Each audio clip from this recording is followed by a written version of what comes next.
Hey guys, it's Miss Clark. I'm here to do your Monday, March 15th, 2021 Monday reading lesson. And our I can statement is I can identify and retell how specific parts of a text, beginning, middle, and end, relate to each other and to the whole story. All right, so here's some vocabulary we have. We have summary, retelling, analyze. In the book, we have alert, which means awake, jammed, we have gusted, so like the wind really blew. We have cautious, it's like moving very slowly and carefully. We have courageous, which means brave. Volunteer means that you're gonna, help out without getting paid. Vowed means like promised. Hollered means shout. Whiteout means like it's totally white outside because of all the snow. And then Iditarod specific, so like musher is like a sled dog racer.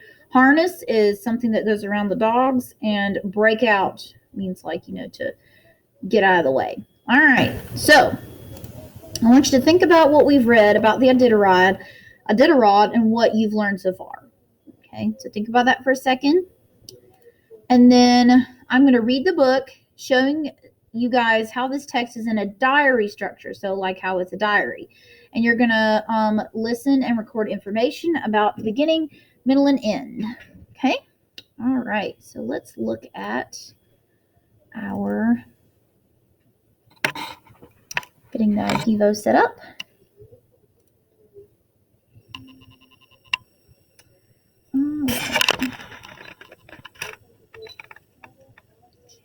Work on that later.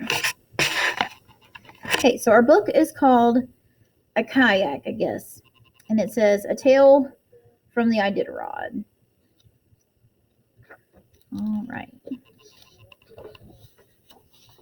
It says day one. Akiak knew it. The other dogs knew it too. So it says day one, kind of like a diary. Some had run it many times, and others had never run it at all, but not a dog wanted to be left behind. You can see all the different dogs. By the way, this is a fiction story. Okay. Akiak, A Tale from the Iditarod.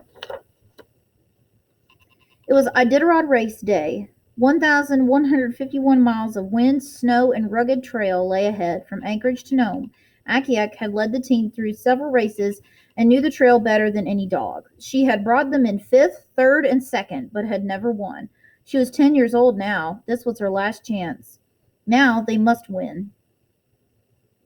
Crack. The race was underway. One by one, 58 teams took off for Nome. Day two. Come on, old girl, show 'em how, Mick called. Ho! Mick worked the 16-dog team through Akiak, calling ho when she needed the dogs to turn left and gee to the right. Mick was the musher, but the team followed the lead dog. The team followed Akiak. Through steep climbs and dangerous descents, icy waters and confusing trails, Akiak always found the safest and fastest way. She never got lost. Here we go. So day three, Akiak and Squinty, Big Boy and Flinty, Roscoe and the rest of the team pounded across the snow for 3 days. The dogs were ready to break out, but Mick held them back. There was a right time, but not yet. Break out, I guess, in this case, means to run really fast. High in the Alaskan range, they caught up to Willie Ketchum in third place. It was his team that had beaten them by just 1 minute last year. Following the rules, Willie pulled over and allowed Mickey's team to pass. Or Mick's team, sorry. That old dog will never make it, he laughed at Akiak across the biting wind. She'll be waiting for you at Nome, Mick vowed. Day 4. High in the, that's a fun word, Kuskokwim Mountains, they passed Tall Tim Brunzi's team and moved into second place. Just after Takotna, Mick's team made its move. They were raced by Whistlin' Perry's team to take over first place. Ketchum made his move too. His team clung to Mick's like a shadow. Akiak and her team now had to break trail through deep snow. It was tough going. By the Ophir checkpoint, Akiak was limping. The deep snow had jammed up one of her paw pads and made it sore. Mick tended to her as Ketchum raced by and took first place from them. You can't run on that paw, old girl, Mick said to her. The day's rest it will heal, but the team can't wait here a day. We've got to go on without you. You'll be flown home. Roscoe took Akiak's place as lead.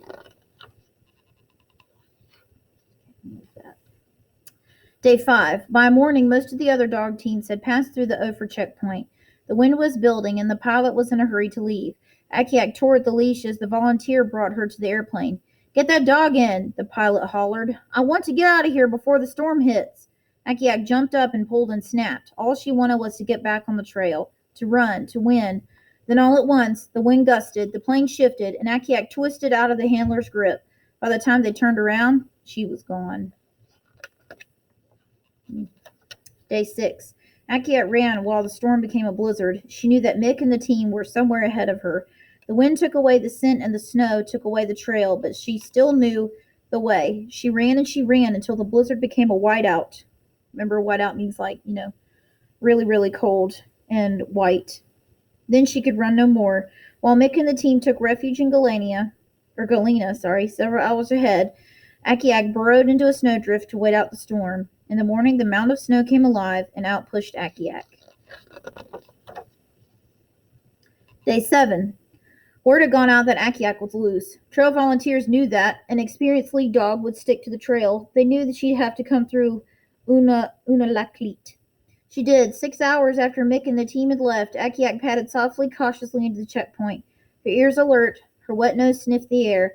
The team had been there, she could tell. Suddenly, cabin doors flew open. 5 volunteers fanned out and tried to grab her. Akiak zigzagged around their every zag and took off down the trail. Call ahead to Shaktoolik, a man shouted. She's on the loose and they're trying to catch her. Day 8. At Shaktoolik, Mick dropped 2 more dogs and raced out, still 6 hours ahead of Akiak. Hungry now, it had been 2 days since she had eaten, Akiak pounded over the packed trail. For thirst, she drank out of the streams, the ice broken through by the sled teams. She struggled into Shaktoolik in the late afternoon. 3 men spotted her and chased her right into the community hall, where some ushers were sleeping. Tables overturned and coffee went flying. The one usher opened the back door and she escaped. Go find them, girl, he whispered. He's on his side. At Koyuk, Akiak raided the musher's discard pile for food. No one came after her. At Elim, people put food out for her. Almost everybody was rooting for Akiak to catch her team. Day 9. Mick rushed into White Mountain, 22 minutes before Ketchum. Here the teams had to take an 8-hour layover to rest before the final dash for Nome. Mick dropped Big Boy and put Young Comet in his place. The team was down to 8 dogs with 77 miles to go. Akiak pushed on.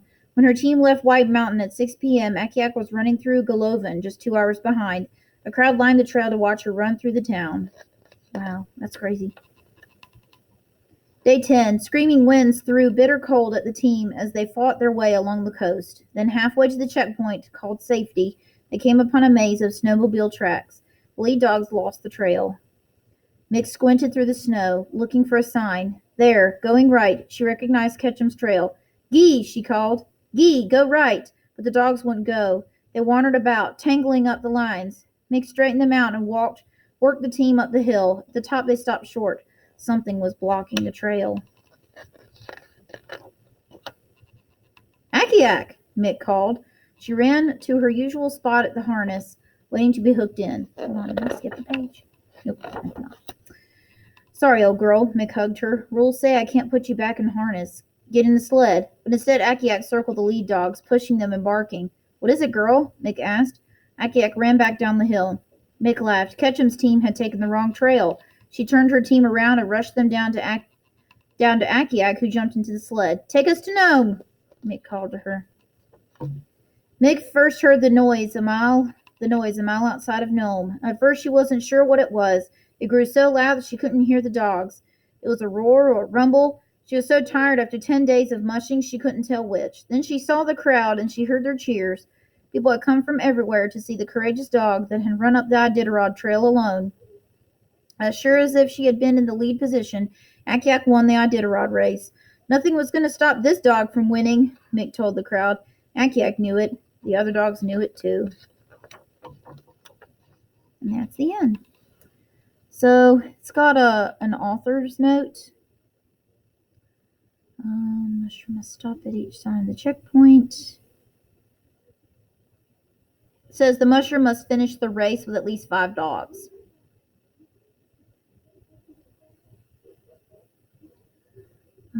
It says a drop dog may not be put back in harness and may not run next to the team. However, a loose dog found on the trail may be put in the sled and taken to the next checkpoint.